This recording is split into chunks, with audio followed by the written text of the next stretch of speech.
মেহেক অঙ্কিতকে বলতে থাকে, আমি চাই না আমার ভালোবাসার মানুষটি মরে যাক। কৃপানের চালাকি কি ধরতে পারবে? আপনি দেখছেন বিনি পয়সায় বিনোদন।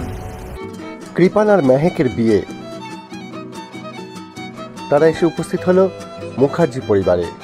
অগ্নিজিৎ মুখার্জির সামনে মেহেক বলে যে আমি কৃপানকে বিয়ে করব। সেই শুনে অগ্নিজিৎ মুখার্জি মেহেকের গায়ে হাত দেয়। সেই সময় হাত টেনে নামিয়ে দেয় কৃপান, বলে ও আমাকে ভালোবাসে, আমার বউ।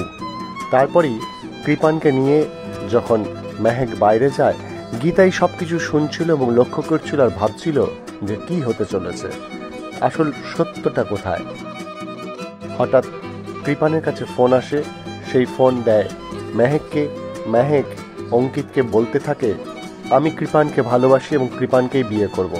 তখন অঙ্কিত ফোনে বলতে থাকে যে না, তুমি এরকম ভুল করো না, আমি আমার ভুল বুঝতে পেরেছি। তখন মেহেক অঙ্কিতকে বলতে থাকে যে না, আমাকে তাই করতে হবে, নয়তো তোমাকে মরতে হবে। তাই আমি চাই না আমার ভালোবাসার মানুষটি মরে যাক। এই বলে ফোন কেটে দেয় মেহেক। গীতা দূর থেকে সব শুনতে পারে। এবার গীতা কি করবে? কৃপানের চালাকি কি ধরতে পারবে? সমস্ত খবরের আপডেট পেতে দেখতে থাকুন বিনি পয়সায় বিনোদন।